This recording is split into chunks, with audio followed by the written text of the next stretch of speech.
Tic-tac, falar, pensar, pensar, falar. As palavras são marionetas dos pensamentos, ecos do mundo. Os pensamentos são marionetas suspensas de fios por palavras articuladas, pontas de dedos de milhares de mãos. E as palavras são marionetas dos pensamentos, num movimento pendular, em cada instante. Tic-tac, em cada segundo, em cada minuto, em cada hora, em cada dia, em cada ano e em cada existência, ao longo de toda uma vida. As palavras são pensamentos e os pensamentos são palavras, teia em suspensão imensa de fios entrelaçados, mal se tocando uns enrolados entre si, outros ligados por nós infinitos, tantos e tão diversos como os nós dos marinheiros navegando de porto em porto. As palavras são pensamentos.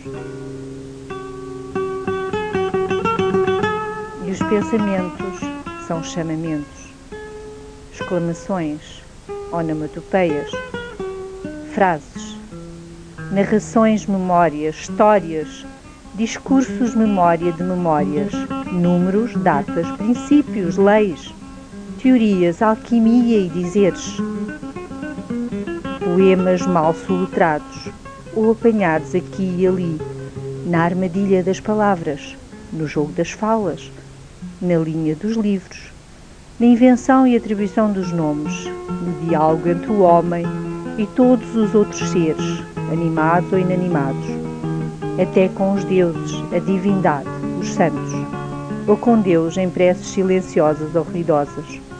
Pensamentos, palavras, nomes, números, movendo-se e fixando-se tudo em nomes e sobrenomes e sobrenomes.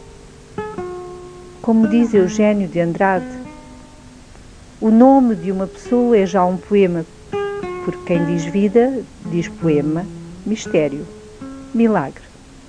Não cabendo no calendário mais do que 365 nomes, criou-se o dia de todos os nomes.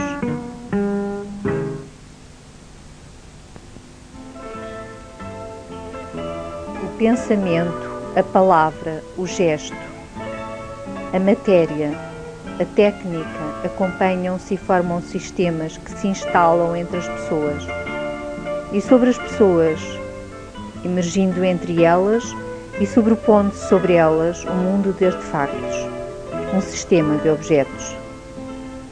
Objetos que, parecendo mudos, também falam, também interrogam, têm as suas leis e se interpõem entre os homens e entre o homem e a natureza. Objetos que permanecem para além dos sujeitos.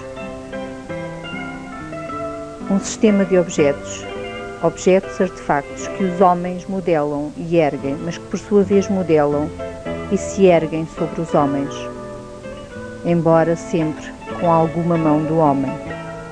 Um monumento ao oleiro, um monumento numa rotunda que tem de ser contornada.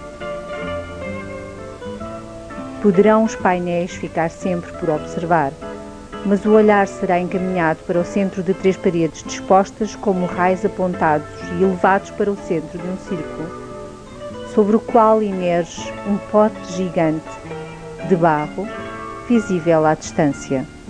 Um pote de argila vidrada, jogando com os raios do sol, irradiando reflexos metálicos como se fosse feito de cobre, projetando sombras que indicam as horas e as estações do ano para quem as saiba ler. Homenagem ao oleiro e ao povo da Bajoca. O monumento material fala do monumento vivo, da olaria e outras artes.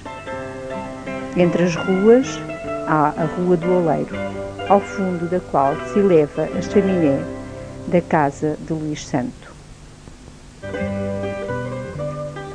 Aqui se guardam as memórias do ofício de uma vida. A minha profissão é oleiro, trabalho de pés e mãos. Se o barro acabar, no meu lar falta o pão.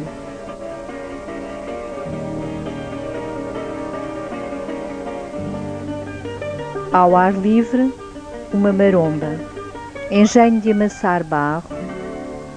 Já serviu de abrigo ao faísca, mas é hoje guardado pelo faísca.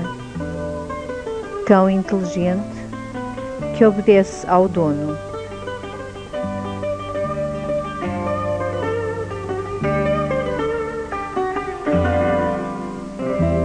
Luís Santo não vendeu todas as peças que fez, nem regateou que levantassem todas as encomendas.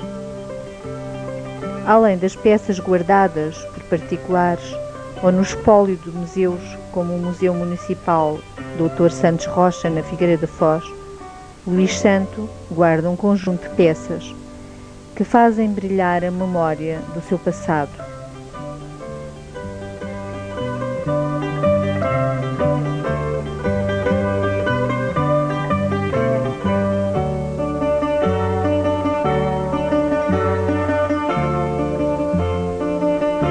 Ele vai franquear-nos a porta das suas memórias, segredos do seu ofício, se soubermos ser conduzidos por ele.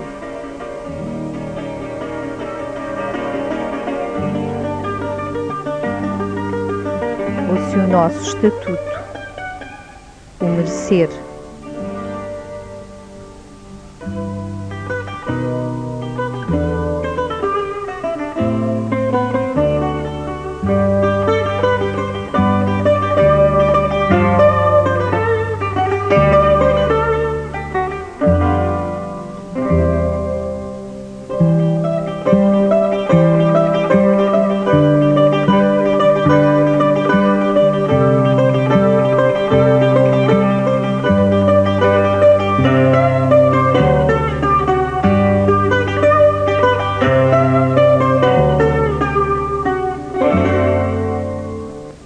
Luís Santo começa por falar das peças arrumadas à entrada de um palheiro. É uma tendeira. É uma tendeira? É o que as mulheres usavam para tender a broa, mas há de todos os tamanhos, é grande, pequena. Esta é normal, isto é normal. Esta já é um bocadinho maior. Como é que chama aqui esta parte do fundo? Isto é o friso. Friso, isto é feito com uma cana, chama-se esfarpadeira. Depois da peça estar meia seca, vira-se para baixo, em cima de um bocado de barro, chamado um plão, e depois é que se faz este rebordozinho, porque não, a peça é feita assim. Isto está aqui ao pó há muito tempo. Há aqui algum panosito para limpar? Já está aqui, talvez, há mais de 10 anos. Há mais de 10 anos, caralho, está. Isto ainda se usa hoje ou como é que é? Eu não os vendi já, porque já me quiseram comprar, mas eu não os vendo. O que tenho aqui é uma reserva, que é para ir vendo quando cá estou. Isto foi substituído por canecos de plástico. Agora já se fazem poucos cântaros, né? Faz mais é para decoração. Mas isto era a peça que se usava mais, era isto, para ir à onde, buscar água para beber. Tinha-se na cantareira com uma tampa em cima, que não tenho aqui agora nenhuma que possa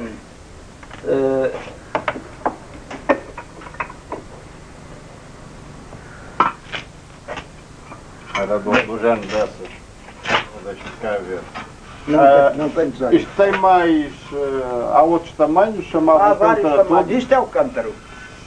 Há uma peça abaixo dessa, chama-se a quarta. Há outra peça abaixo dessa quarta que chama-se o cortão. Há outra peça abaixo desse cortão que é o meio cortão. Há abaixo desse meio cortão a bilha de beber a água, que é uma bilha que toda a gente tinha em casa para os miúdos beberem água para essa bilha. Não havia copos, não havia canecas, não havia nada. Havia a própria bilha. Uhum. Isto é o cântaro.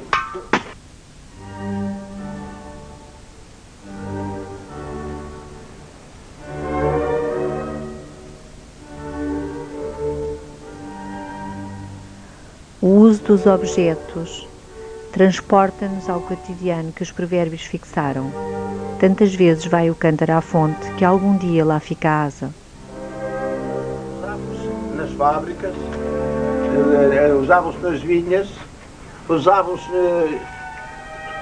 em várias circunstâncias para beberem. Levavam um barril cheio de água e bebiam por aqui. Era o barril de quartão. E aquele já era mais abaixo. Este tem aqui um desenho especial, não? Isto é um desenho que é feito a sopro. Com um canudozinho que eu tenho a colocar e de mostrar. Isto, como isto, o barro em cru, agora está a dizer, mas em cru leva este banho, que é tinta oca. E depois em fresco a gente sopra e a tinta afasta-se. Depois de cozido aparece isto. E sopra com o quê? Com um canudozinho de cana. Com umas fendazinhas, 1, 2, 3, 4, 5. 5 fendas. Se forem 3 fendas, aparecem 3 pétalas. E se forem 5 é 5 Pode ser pétalas? 5. Conforme os buracos, assim é as pétalas. Fechadas à chave estão guardadas as peças mais valiosas. O farmacêutico. Esta é a púcara velha. Isto não é daqui. Cai lá dentro. Faz conta. Sério. Só para o efeito sério.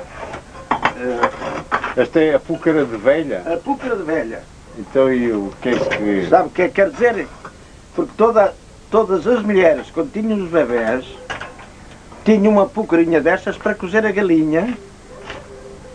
Assim que nascesse o bebê, a primeira coisa que comia era uma barrigada de galinha e tinha uma esclateirinha destas pequeninas, com vinho a aquecer e a galinha a cozer. Assim que apareceu o bebê, era uma barrigada de galinha e vinho.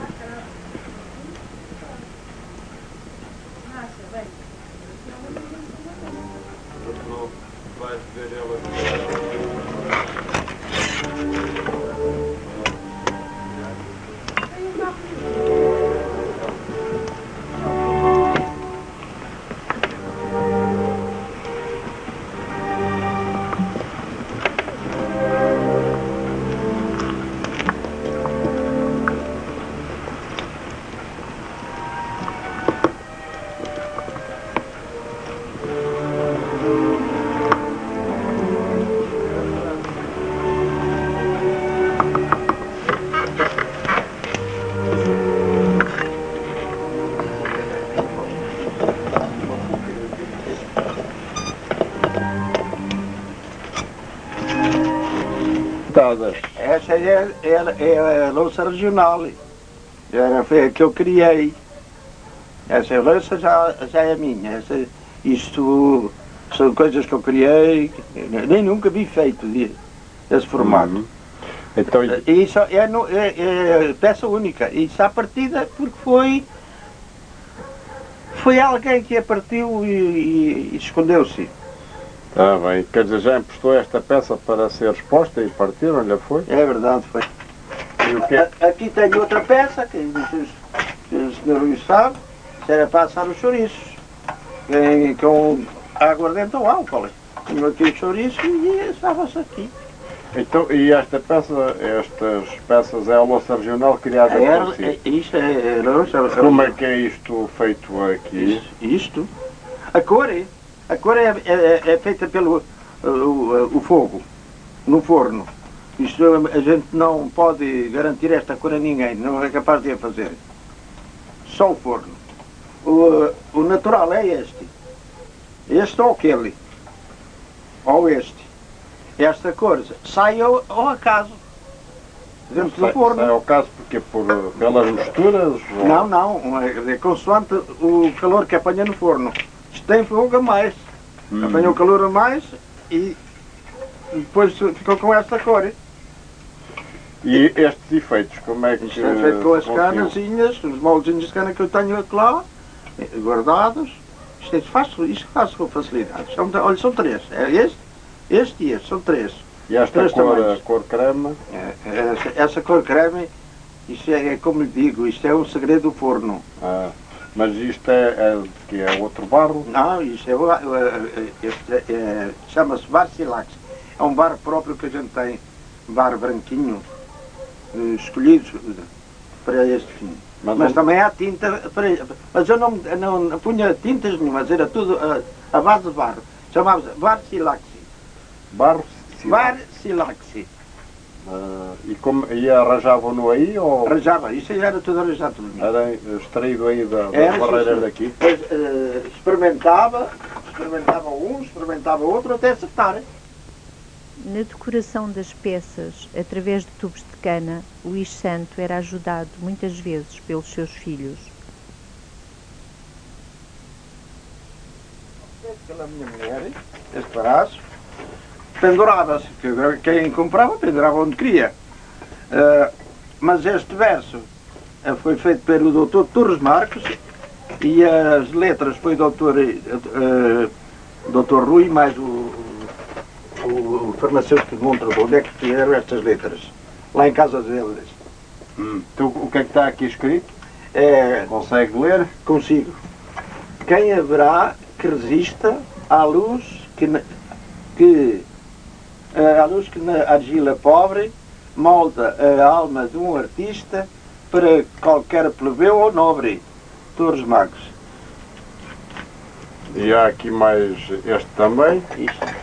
Então, este é outro. Este é, quer seja Romero ou não, quando não venhas por mal, acolhe-te o coração de um ninho de Portugal. Também é do Torres Marcos. Isso aqui é o carimbo. E aquela peça que está ali? Mostra-me lá, que peça é que é essa? Esta é uma floreira para pôr em cima da minha campa quando eu partir para outro mundo. Se me quiserem lá pôr, põe. Se não quiserem, eu já vi. Mas eu acha vou que para não... a terra onde nasci. Que... E lá nasci, lá vivi e lá vou desaparecer. E levar fiz o meu viver.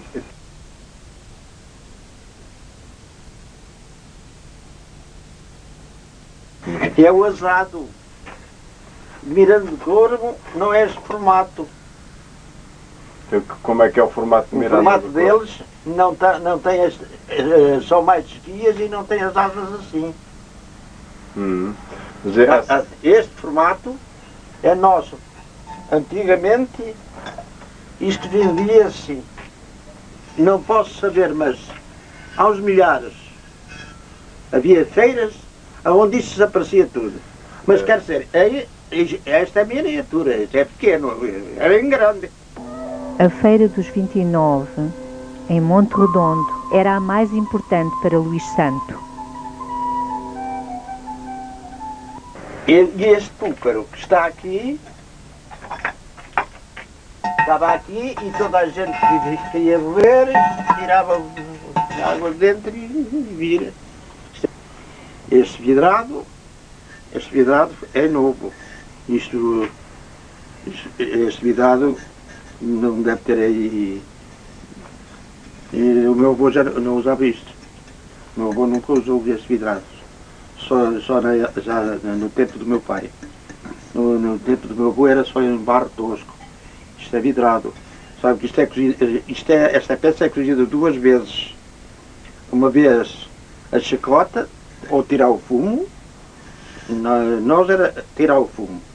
Depois, o que é que leva menos grau, menos temperatura à primeira vez, que depois levar este banho, que é o vidrado. Isto é zircão de chumbo com sulfato de cobre. O cobre é que dá esta cor. E o seu pai como é que arranjava isto? O meu pai arranjava O vidrado comprava-o. E o cobre punha moedas ou bocados de chumbo de cobre no forno da louça e depois elas moíam-se, quer dizer, derretiam-se. E ele sacudia aquele pó e fazia esta tinta, essa cor. Mais tarde apareceu o sulfato de cobre. E estas peças que estão aqui, como é que Essa chamam? A metolia. É a metolia que toda a gente usava antigamente, a metolia do azeite. Usavam a almetolia. Sabe porquê? No tempo do seu pai. Era no tempo do meu pai, creio que antes do meu pai, não sei, mas o meu avô não usava este vidrado. Mas eram como esta? Eram exatamente estas. E a tampa? Não, a tampa isso é meu. A tampa é seu? A criação minha. A tampa? A tampa, a tampa que usavam antigamente era isto. Era isto? Era isto. Então, Sabe porquê? como é que chama essa planta? Isto é carqueja.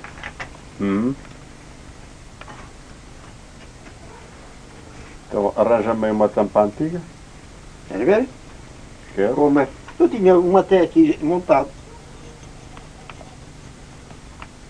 Vinha o almocreve, que chamavam o azeiteiro. Naquele tempo as mulherzitas iam todas lá, venda-me cá meio litro, ou metade de meio litro, e eles traziam no azeite, nos odres, e esses odres eram feitos de pele de cabra, ou de bode, ou pele de cabra. E o azeite trazia por vezes pelos, e então punham isto, e azeitava, assim na comida azeitavam, se tivesse pelos ficava nisto. E era como se É tradicional isso. Era tradicional. Tradicional. Então era uma rolha como se fosse um filtro. Assim era melhor do que esta. Pois. Então e esta como é que apareceu? Como Apareceu. É que isto? Foi mais para, como é dizer, decoração. Tornar a peça mais decorativa.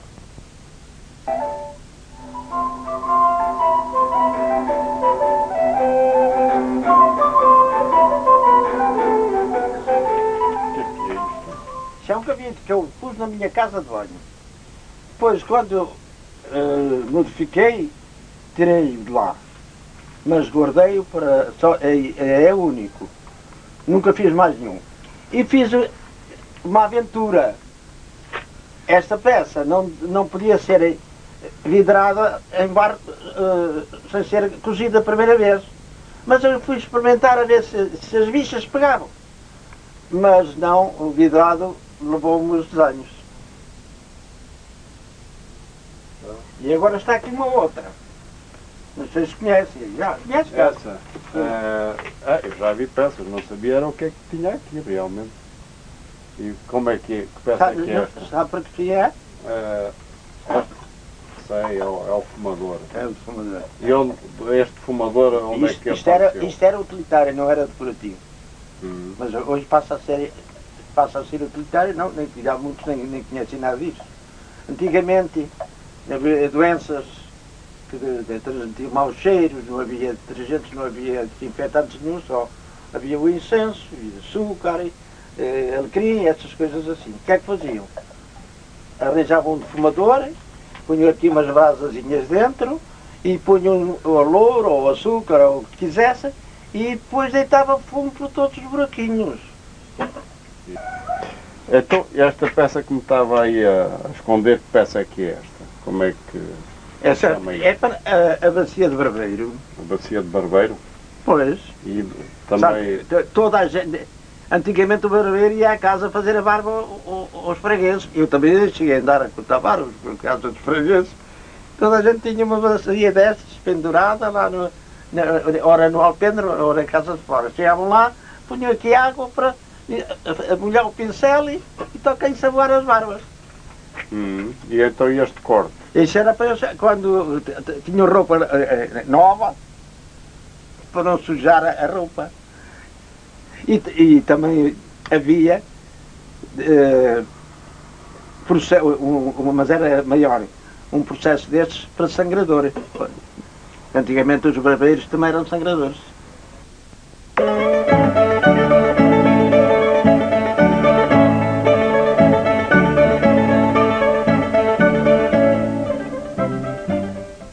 anatomia de barbeiro também merece uma explicação pelo Sr. Henrique Santos no Museu Etnológico de Monte Redondo.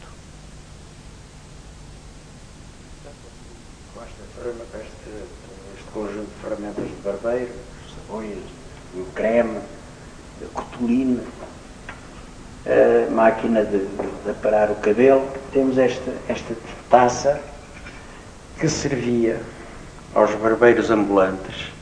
Precisamente, eles cobravam por um alqueire de milho para fazerem a barba e cortar o cabelo, então ensaboavam a cara do cliente, traziam o sabão, era sabão azul, que traziam numa lata de graxa, eu vi, e ensaboavam a cara e o cliente punha assim esta taça para evitar que a umidade lhes fosse molhar a camisa.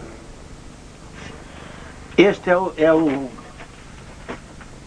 o prato de uma coleção que fizemos de 100, que foi o número 1, foi oferecido ao Carabé Lopes, Presidente da República, em 1954, salvo erro. Sim. Acompanhado com pergaminho. Todos os pratos tinham um pergaminho, que é igual àquele que lhe mostrei há dia, sabe?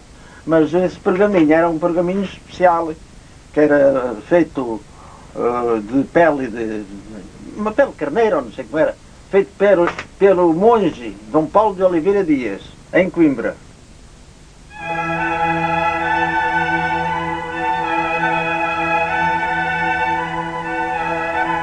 Louça Regional da Bajoca Barcil Limitada. Para comemorar o 7º centenário das Cortes de Leiria, que se realizaram na mesma cidade no ano da graça do Senhor de 1254, resolveu esta olaria mandar executar 100 pratos da louça do seu fabrico, todos numerados e rubricados pelo autor, o artista, oleiro e pintor Luís da Silva Santo. Esses pratos não mais se fabricarão, e o seu número, bem como o nome de cada possuidor, ficarão registados nos arquivos da olaria, em livro especial, sendo passados para cada um certificados de garantia. Bajoca de Monte Redondo, na data da comemoração do 7º centenário das Cortes de Leiria, aos 29 do mês de agosto de 1954.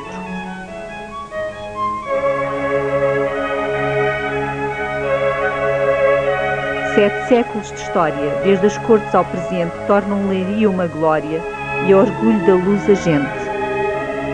Este prato é o número 81, com o carimbo Bajoca Leiria Portugal. O segundo carimbo indica Bajoca Barcil Limitada Portugal. Barcil são as iniciais de Barro Silva, nome da sociedade constituída entre Luís Santo, o médico municipal, e o farmacêutico de Monte Redondo, tendo-se aí aberto loja.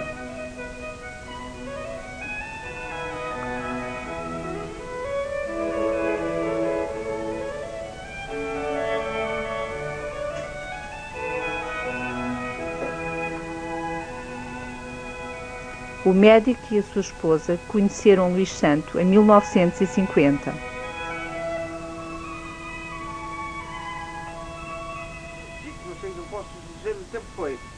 Convidaram-me só que ia fazer uma sociedade para tornar isto conhecido, a Bajoca conhecida. Eu disse que sim, mas eu fiz a escritura só nas condições de esta já não ser incluída nesta. Sim, esta louça era a louça tradicional e esta era regional. A louça da Bajoca era publicitada por uma placa constituída por pequenos azulejos. Era a louça regional. Em Monte Redondo. Em Monte Redondo. Era onde estava aquele verso que dizia: português ou estrangeiro que vais em corrida louca, não passes sem ver primeiro estas louças da Bajoca.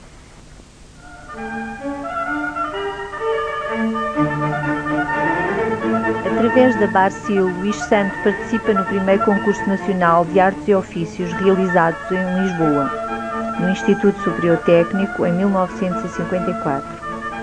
recebe uma menção honrosa.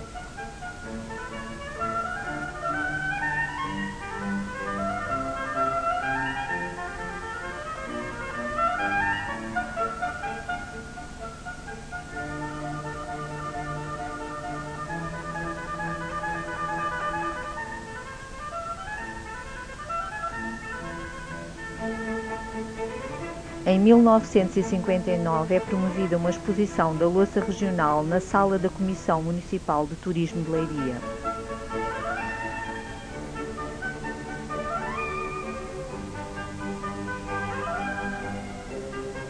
No prefácio do catálogo pressário, o médico Dr. Rui Paiva Carvalho escreve: o único oleiro da Bajoca que modela esta louça regional, o Luís da Silva Santo, é bem o protótipo do artista, fiel depositário do mais puro artesanato.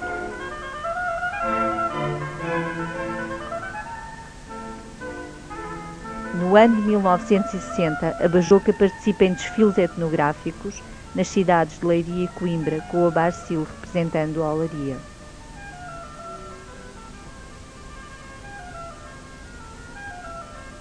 Dentro do forno, assim direitos. Mas a gente, se não os deixar um bocadinho afastados uns dos outros, o fogo não germina por eles, não passa. E este ficou muito encostado, não apanhou o fogo que chega para dissolver estas, chama-se isto de espuma. Que é o próprio vidro. Está a ver? É a falta de fogo. Os segredos do barro estendem-se aos segredos do fogo.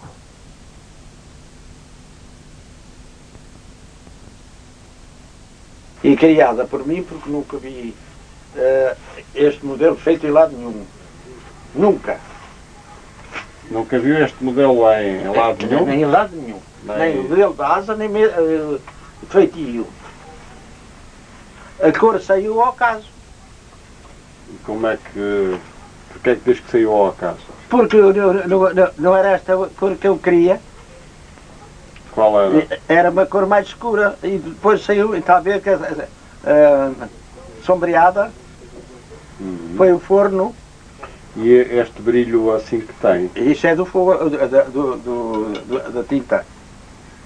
Porque isto leva um banho com sarcão, óxido de ferro e só. Isso, olhe, tem piada, já está tão velho que até já está a desfazer-se com a... Está a desfazer-se com a... com a umidade. Com a umidade? Com a umidade. Então, o senhor tem isto aqui. O senhor Luís tem isto aqui num sítio, se calhar com muita umidade. Deve estar perto da telha. Está perto da telha. E mesmo o barro não se aguenta, tem um certo determinado período de tempo. Assim como a telha. Mas isso é este barro mais vermelho. É esse. Este já não. O branco. O barro mais branco. Aquele não, aquele aguenta-se mais. Pois, este aguenta-se mais. Aguenta-se mais. Olha, não sabia. Pois. Não sabia que ele estava assim. Na cozinha velha, arrumada para receber visitantes, encontramos uma cantareira antiga.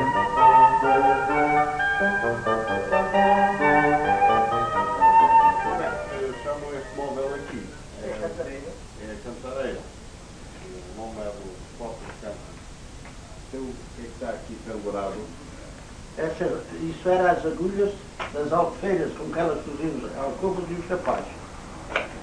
Uma era da minha sogra, da mãe da minha mulher. Outra era da minha mãe, outra era da minha falecida mulher. Esta mais bonita. Era a agulha com que coziam os capazes e as alcovas e os copos. Esta era para cozer peças mais pequeninas. Este é o baraço com que coziam as alcofas e os capazes. Antigamente vendia-se muito alcofa no tempo dos cereais, para o milho, para o feijão, para pôr o estrume nas terras que chamavam de pôr à estaqueira. Não sei se lembra desse tempo, porque as mulheres andavam à frente do lavrador a pôr um monte de estrume e depois na sementeira punham o milho ou feijão. E era como coziam isso. Isto era a radilha, que elas punham, as mulheres ou homens, punham à cabeça para não fazer doer os cascos. O cântaro. O cântaro. Sim. E estes são Esta é uma quarta. Este é o cântaro e esta é a quarta, que é o nome tradicional. Isto, portanto, tem aqui já um próprio feitio. Isto já teve uns poucos anos. Ele normalmente estava colocado assim Normalmente era isso assim. e para E verter. depois acontecia, às vezes, os miúdos vinham para tirar água e pinavam a água no chão. Porque não tinham força para segurar a bilha. E esta parte daqui, esta parte está fechada? Era o armário, Era o armário. pôr as panelas de manteiga. As panelas da manteiga? Pois, E o que é que era a manteiga? era a palha que tirava dos porcos, quando se fazia uma matança.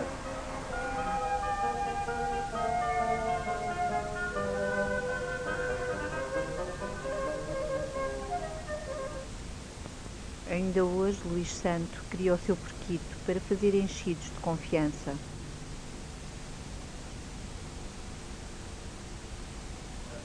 Mas era feita daqui, já parece faiança, ou Não, essa era do tempo do meu pai. do tempo do seu pai? O formato. Eu não sei se foi ele, se fui eu que fiz, eu não tenho certeza. Não tenho a certeza, mas era o formato dele. E é com o barro É daqui? aqui o barco que ele usava. E este...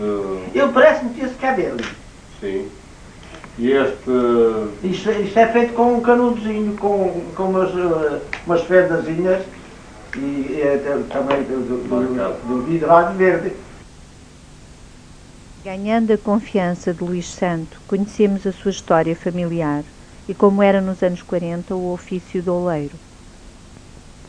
A primeira recordação que eu tenho do barro, tenho aqui um lago rasgado, foi de uma irmã minha que andava a amassar barro com uma cega que é como que se amassava o barro antigamente, estanuava-se o barro com aquele ferro, era uma folha de um charleco que usava naquele tempo. Eu era pequenito, ela estava a amassar barro na tenda do meu pai e eu estava atrás dela, ela não me viu, pimba, apanhou-me aqui, era pequenito. Eu não me lembro, eu só me lembro do meu pai me contar, de cá está o sinal. É uma recordação, a primeira é esta. O barro gordo, de cor cinzenta, que depois de cozido fica creme, era extraído a cerca de 8 metros de profundidade, conforme nos conta Luís Santo.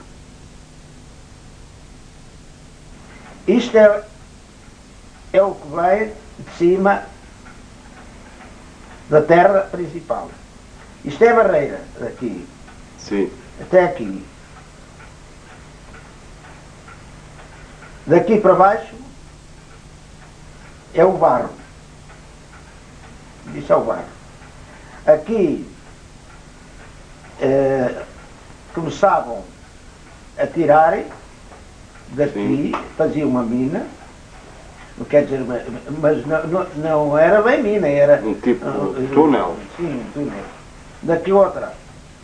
Aqui deixavam, neste intervalo, para aqui é o barro, para baixo. Sim. Aqui é barro. Também. Está a compreender? Aqui é barro. Eles chamavam a isto uma pianha, que era para segurar a terra dos lados. Porque eles depois começavam aqui a tirar o barro para aqui e tirar o barro para aqui, até à profundidade que ele tinha. Acontecia Sim. às vezes ter 3 metros de barro, ou 2 ou 1, conforme. E depois chegavam aqui abaixo. Isto era tudo barro, aqui para baixo. Chegavam aqui abaixo, encontravam por vezes touradas enormes de madeira, assim, neste sentido que eu estou a fazer. Mas já não precisava para barro, deixavam por baixo do barro, já não precisava. Eram touradas de madeira? Diziam nos nossos antigos que eles não sabiam, mas devia ser o tempo do dilúvio que ficaram aquelas touradas por baixo do lodo.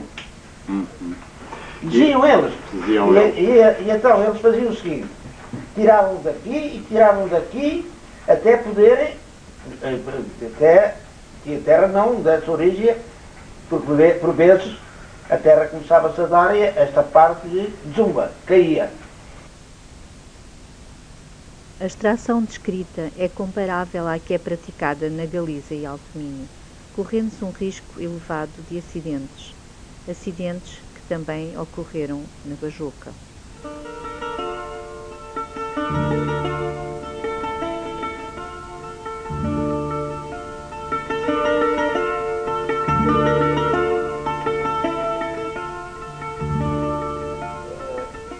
E o marido, numa terra ali perto da Água Formosa, que chamam do Barro Branco.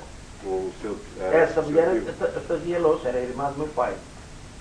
E depois iam buscar o barro longe, porque não tinham lá perto. E não tinham facilidade de comprar ali no Noural, lá, que é perto da Bois.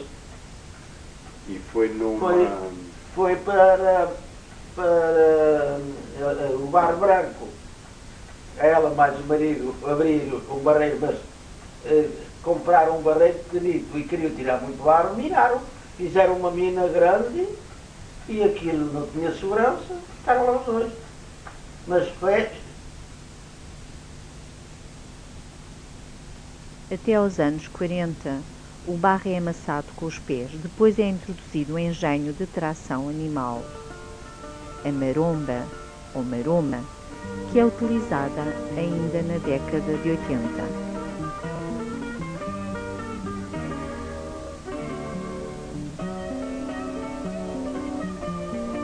Ao falarmos de modelagem, soubemos que as rodas eram feitas somente de madeira, rodando o eixo sobre uma pedra e num rolo de alcofa. O eixo é de madeira e o agulhão é de moita, aquelas moitas do mato, rígidas, que já eram escolhidas para esse fim. Apoiava-se em cima desta pedra que eu mostrei, está aqui. Melhor,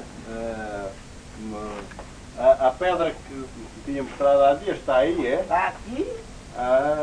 Agora está cá tudo junto. Então, mas... E aquele agulhão apoiava. O eixo apoiava aqui. Aí, em cima dessa pedra. Isto é que era o rolamento. Era o rolamento desta roda. Realmente. E este eixo trabalhava neste rolamento assim. E apertava assim. Isto era o apoio do eixo. O eixo trabalhava assim. Assim. Então, um eixo de madeira. Um eixo de madeira, uma alcofa, e tinha então esta coisa, que depois levava uma corda a atar a outra parte daqui e desandava, mas se isso ganhava uma velocidade não queria saber. Nesta roda, eu não quero, não faço ideia, mas fizeram talvez milhões de peças de osso em cima desta roda.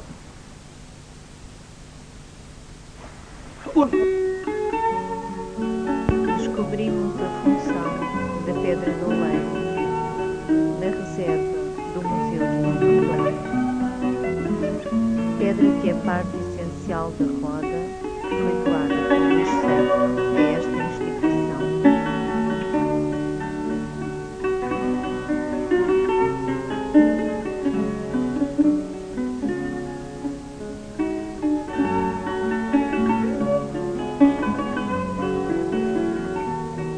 Além de mostrar as suas peças e instrumentos, Luís Santos acompanhou-nos a visitar o carreiro que transportou por Albergaria dos Douro milhares de bucas de resina. Viagens de 2 dias em carros de bois por caminhos térreos até 1950. Também visitámos a tia Albina, irmã de um jovem que ficou soterrado sob o saibro, que deslizou subitamente, quase numa exploração de barro à superfície. Na Água Formosa, no lugar da Bajoca, falámos com João Bronze e observámos as instalações abandonadas da sua oficina, parada desde 1998. Os seus 2 fornos a lenha cozeram-se dezenas de milhares de alcatruzes para a apanha do povo. João Bronze ia levar de caminhoneta este falcatruz aos pescadores, desde Vila Real de Santo António até Vila do Conde. Impressionou-nos uma roda de torno alto, suspensa dos barrotes de um telhado, talvez para não ocupar espaço no chão. Na Água Formosa, passámos perto das ruínas do que fora uma verdadeira casa portuguesa, no dizer de Luís Santo, com alpendre e paredes de adobe. Luís Santo confidenciou-nos que vira por ali há mais de 30 anos um azado abandonado, feito pelo Gazina, um oleiro que fazia peças de categoria. Tinha tido vontade de apanhar o azado e levá-lo para a sua casa. Fomos procurá-lo.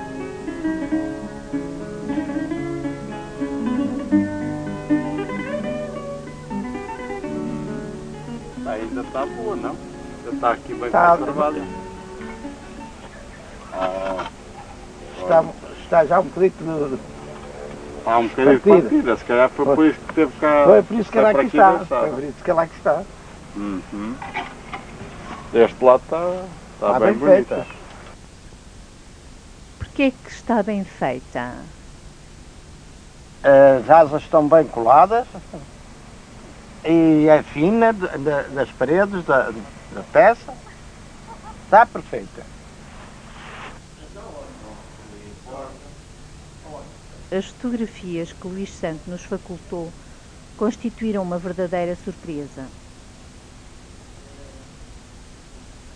Tenho aqui algumas mais novas.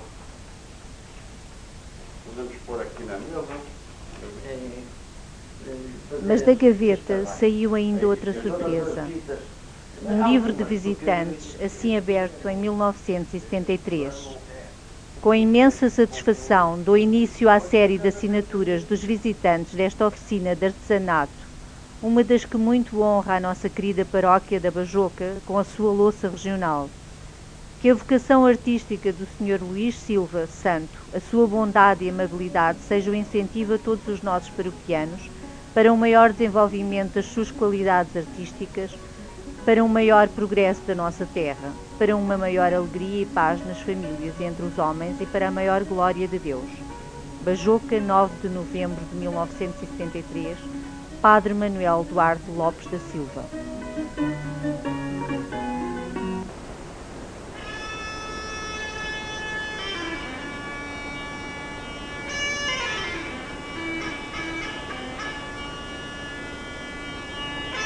É de uma memória brumosa que surge o monumento ao oleiro, como a figura de Manuel Ferreira, oleiro que aparece por detrás da fumarada de uma cozedura de peças num forno ainda a lenha, num dia ventoso de dezembro de 2000.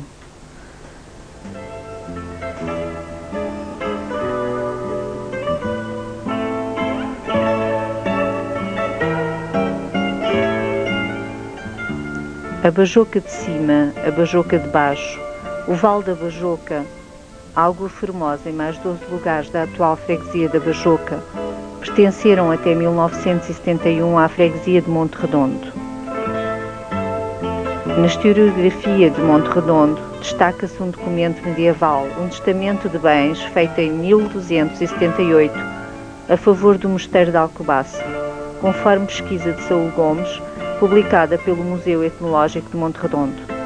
Quanto à Bajoca, o lastro do monumento ao oleiro é uma atividade centenária sem outros registros escritos, para além dos assentos paroquiais, onde só a partir de 1860 se referem as profissões de pais e padrinhos, constando no assento de batismo número 2 o nome de João Ferreira, casado oleiro, seguido do assento número 3.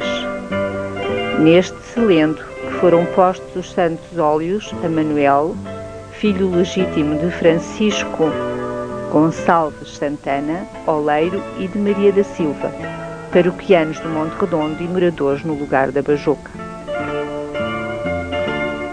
A qualidade da matéria-prima local, apesar da difícil extração, foi a base do desenvolvimento da atividade, que se casa com uma atividade agrícola e de exploração florestal, num triângulo de subsistência cujo isolamento é só quebrado pela frequência das festas religiosas e das feiras.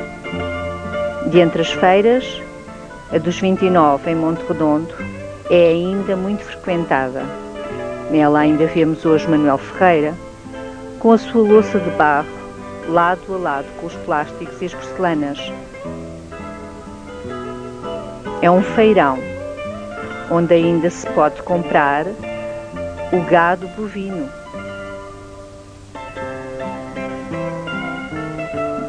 De entre os mercados anuais, ainda se distingue a Feira de São Bartolomeu, em Caxarias, concelho de Orém, no último domingo de agosto. Concorrida hoje ainda por todos os oleiros. Para ali eram transportadas carradas de louça nas sebes dos bois ao longo de 2 dias até meados do século. A primeira referência mais extensa ao lugar da Bajoca em letras de imprensa ocorre em 1954, num roteiro do distrito de Leiria, publicado por fascículos. Destaca-se a indústria da olaria por abastecer 8 concelhos em redor. A primeira notícia sobre a olaria da Bajoca foi publicada em março de 1954. Seguiram-se outras, em jornais regionais e nacionais, acompanhando a evolução da sua produção e procura.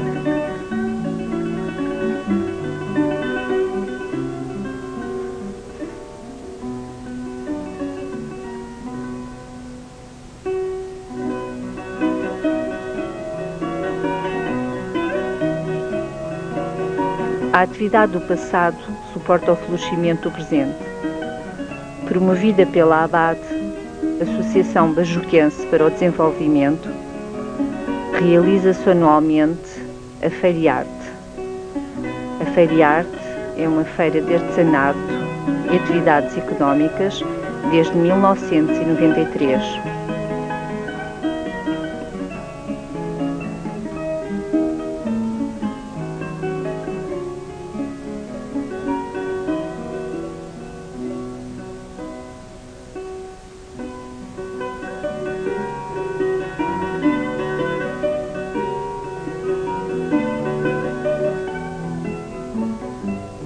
Um carro de bois antigo e a respectiva sebe evocam o transporte das louças para as feiras no passado. Modelam-se peças numa roda, elementos de ligação da feira com a tradição reivindicada pelo artesanato rural. As peças à venda nos stands constituem uma procura caótica de novas formas de decoração, sem referências técnicas, estéticas ou etnográficas e sob a pressão do gosto dos clientes e com a marca da relação preço-tamanho à cabeça.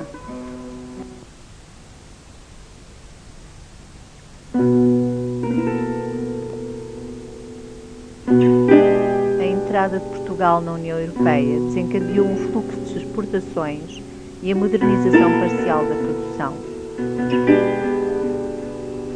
A modelagem na roda passou a dispor de motores elétricos para acionar o movimento de rotação.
Nacional do Barro em setembro, recorre a um caterpillar de lagartas para a extração e a caminhonetas para o transporte e a tratores para amontoar o barro armazenado.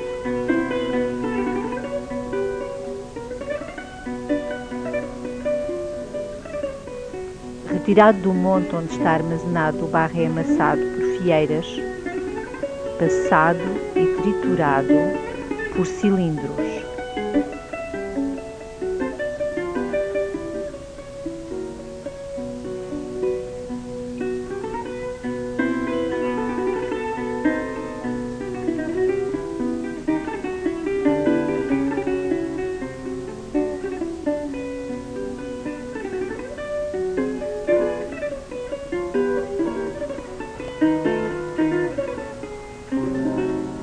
Operações acessórias, como o fabrico de rolinhos para azar as peças, foram mecanizadas, não havendo o jogo de mãos que outrora falavam com o barro.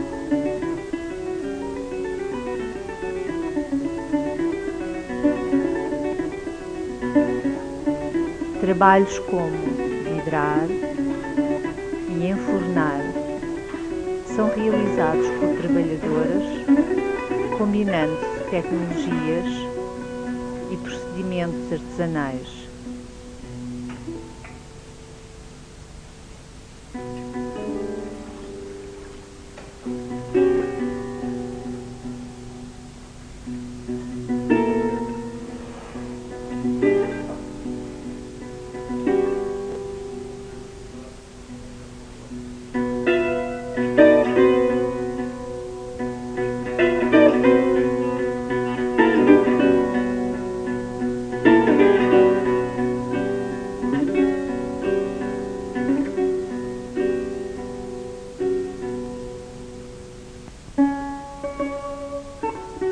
Além da exportação, a procura interna de peças com finalidades simbólicas ou decorativas também possui peso económico, mas a execução de letras ou a pintura a frio não revelam a mesma qualidade e mestria da modelagem das formas.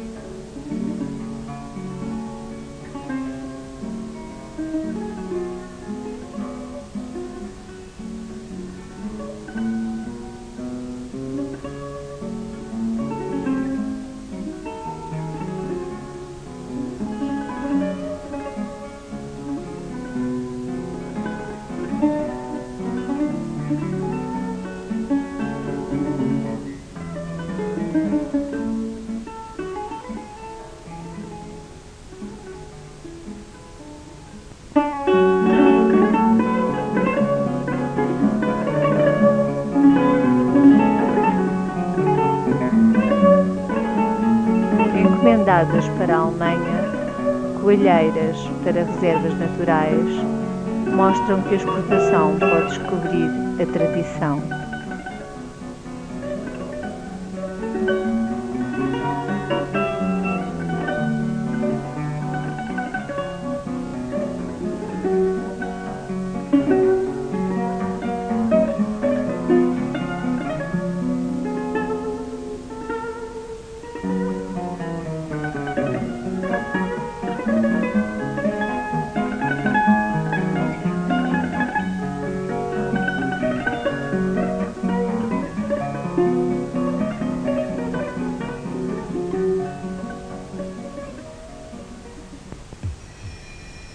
Os bajuquenses reconheceram o valor do seu património natural e construído e mostram-se orgulhosos das suas tradições e dos ofícios do passado.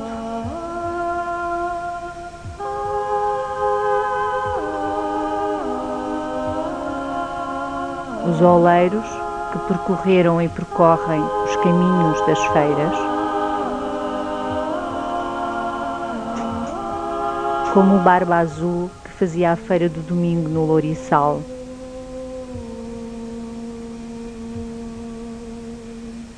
a loja da Barcil, em Monte Redondo, as notícias nos jornais.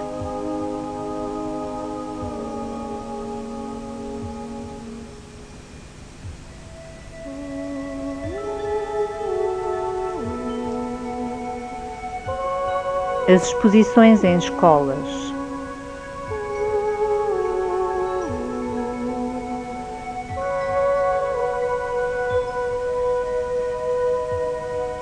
A ação do Museu Etnológico de Monte Redondo.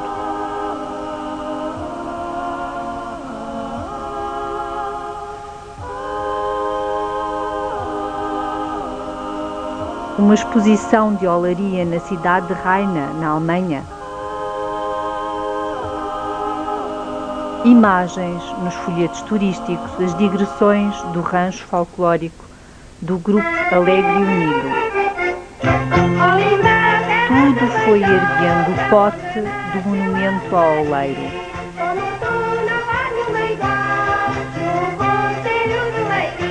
Dança comigo, não digas que não, és a flor do meu coração. Do teu coração e do meu agrado, és o meu par e meu namorado. Tu és uma menina bonita, cuidado com as ilusões. O teu coração palpita, mas tudo isso são paixões. Dança comigo, não... Num passeio à Bajoca promovido pelo Inatel em novembro de 2000, a olaria ocupou um lugar de destaque.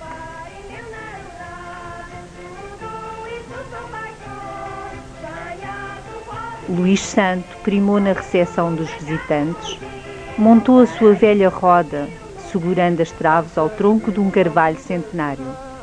Pôs o eixo a girar sobre a pedra antiga e arrematou o eixo dentro da alcofa. Somente sou um estranho para ti que eu bem sei. O grande amor que te tenho, não sei onde o encontrei. Dança comigo, não digas que não, és a flor do meu coração. Do teu coração e do meu agrado, és o meu par e meu namorado.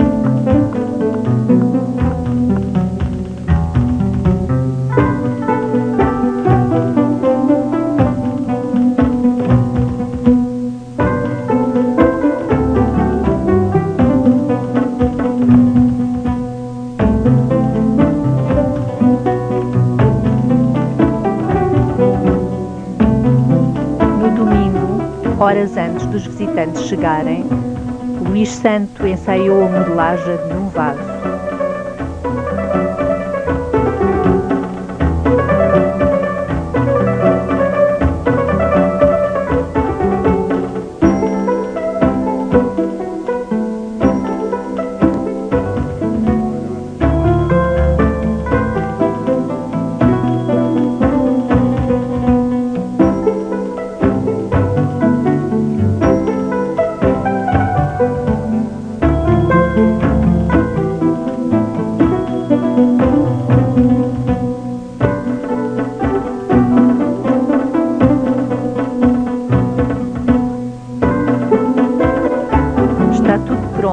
As peças foram limpas e expostas a rigor sobre as mantas drapeiras.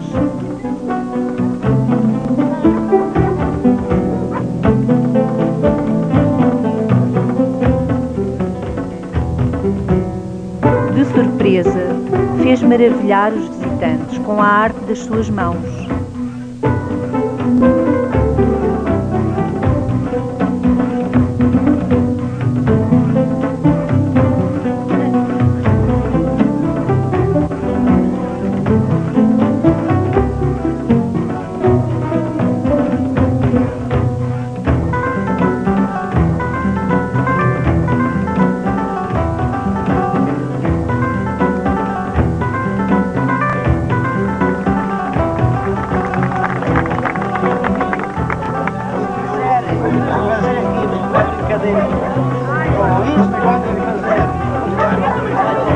Entre os instrumentos auxiliares, além das canas, destacam-se os carretos de madeira para fazer relevos no barro.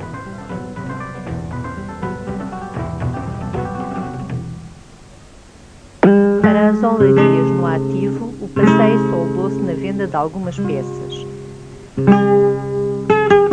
Enquanto o livro do Luís Santo ficou com uma folha cheia de assinaturas.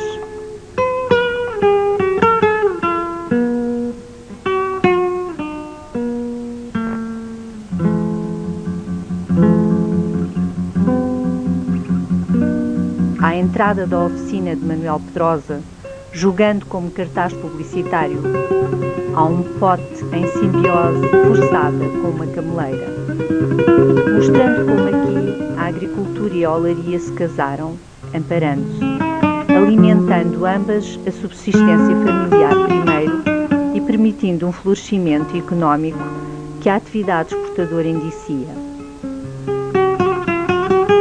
Não são só os vasos que sustentam as plantas, mas também as plantas que sustêm os vasos.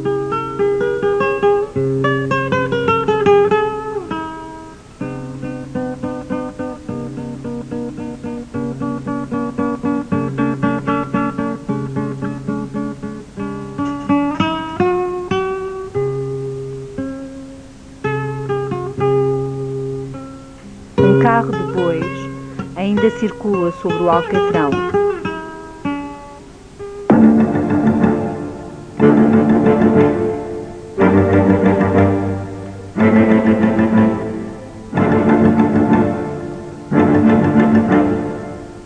O forno a lenha ainda é usado para chacotar certas peças ou para obter efeitos especiais, convivendo ainda na olaria Cabecinhas e na de Manuel Ferreira com os fornos a gás. Como no princípio do século, a mulher ajuda o marido a enfornar.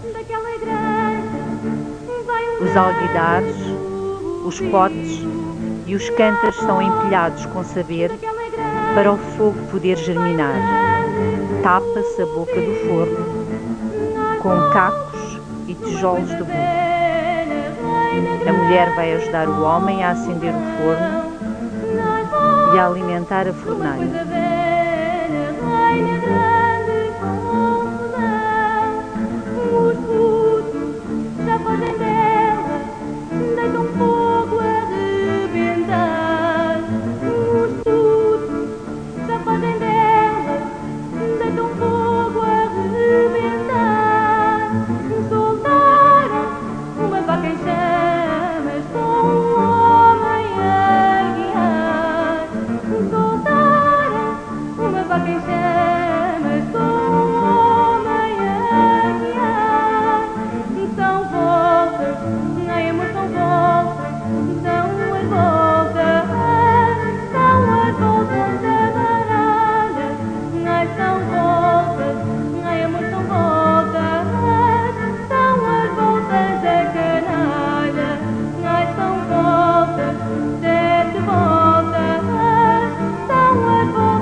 Os alguidares não são para as matanças, mas destinam-se à Alemanha.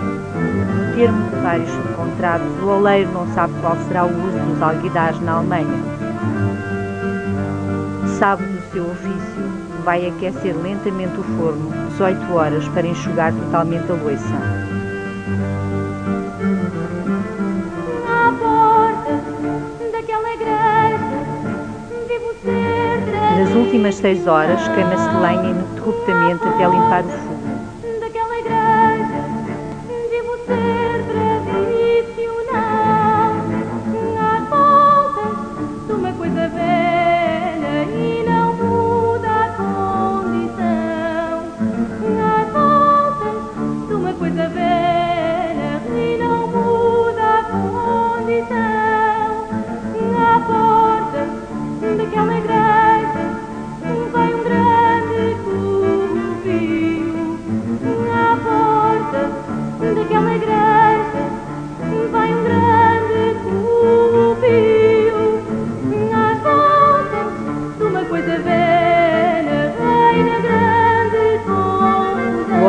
de Oleiro atravessa a última obra literária de José Saramago, A Caverna, edição novembro de 2000. Assim se narra o saber final do ofício de Oleiro.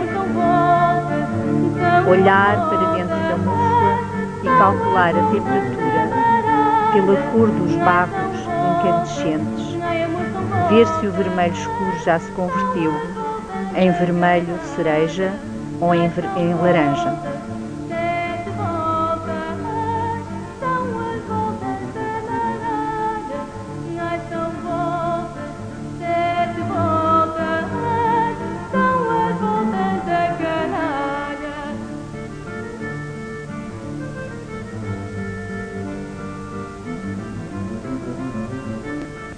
Foi com satisfação que Luís Santo nos acompanhou ao Museu Municipal Dr. Santos Rocha, na Figueira da Foz, onde se guardam na reserva 16 peças doadas pela Barcil em 1954.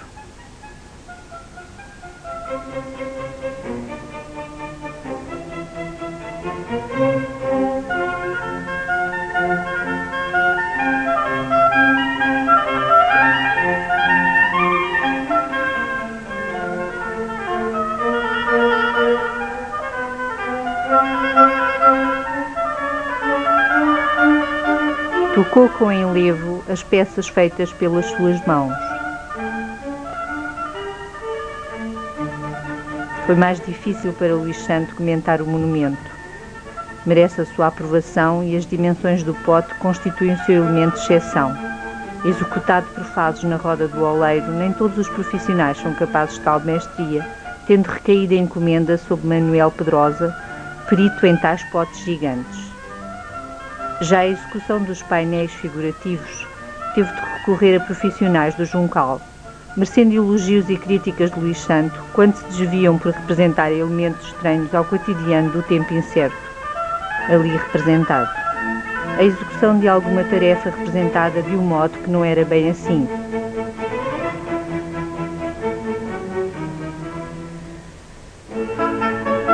Ou objetos, como uma panela com 3 pés de Barcelos. Das albufeiras e das capacheiras. Falta aqui uma coisa que era muito interessante. Era a maneira como faziam o cordel, o braço, para cozer as alcofas. A arte do bracejo, na qual a irmã de Luís Santo, Albertina, for exímia, é pretexto para nos mostrar a costura. As costuras onde a minha mãe tinha os apetrechos e a minha irmã para pegar arremendos ou botões, tinham nas agulhas, nestas asas e aqui, e era a costura delas. Incentivada por Luís Santo, a sua mulher, a Sãozinha, mostra-nos como o baraço se fazia e faz.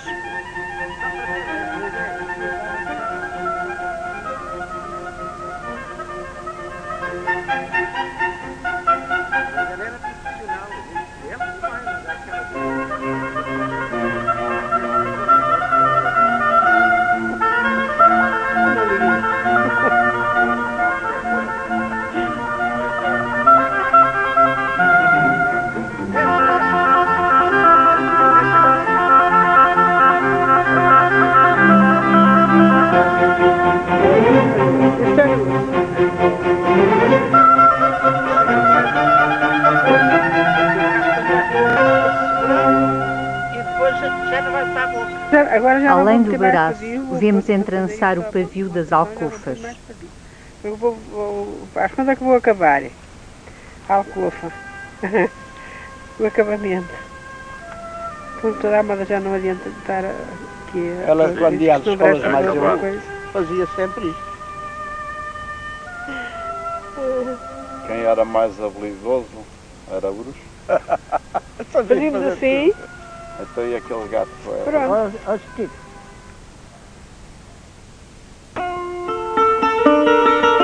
O valor dos objetos começa no seu uso funcional, dentro de um ciclo ecotecnológico. pode o fim do ciclo de reprodução e vida dos objetos dever-se à sua superação por outros mais funcionais, mais fáceis de produzir, mais leves, mais ou menos ecológicos, seja na produção, no uso e no transporte, ou mesmo na sua reciclagem.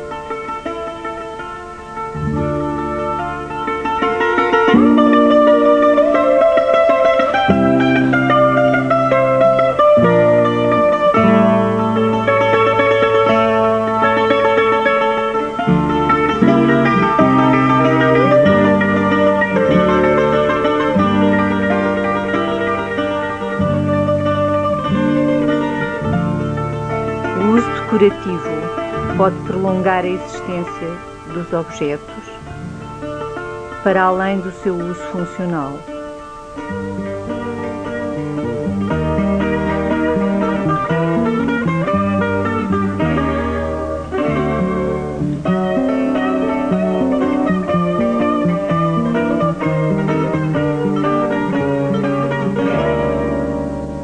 Ou podem combinar-se os vários usos.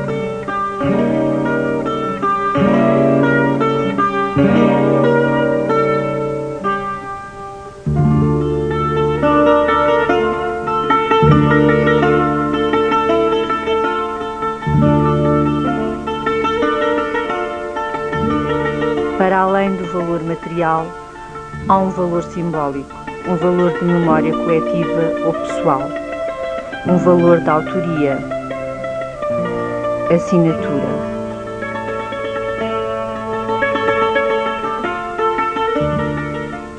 E há valores escondidos, como o valor indescritível da floreira que Luís Santo fez com as suas próprias mãos, para pôr em um dia na sua campa. O horizonte da vida, numa pacificação da existência que olha à morte, como um poema final.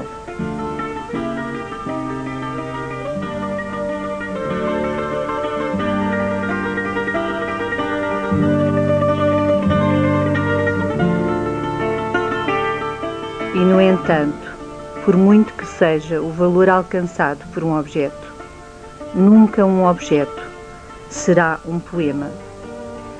Como diz Eugênio de Andrade, só o nome de uma pessoa é já um poema.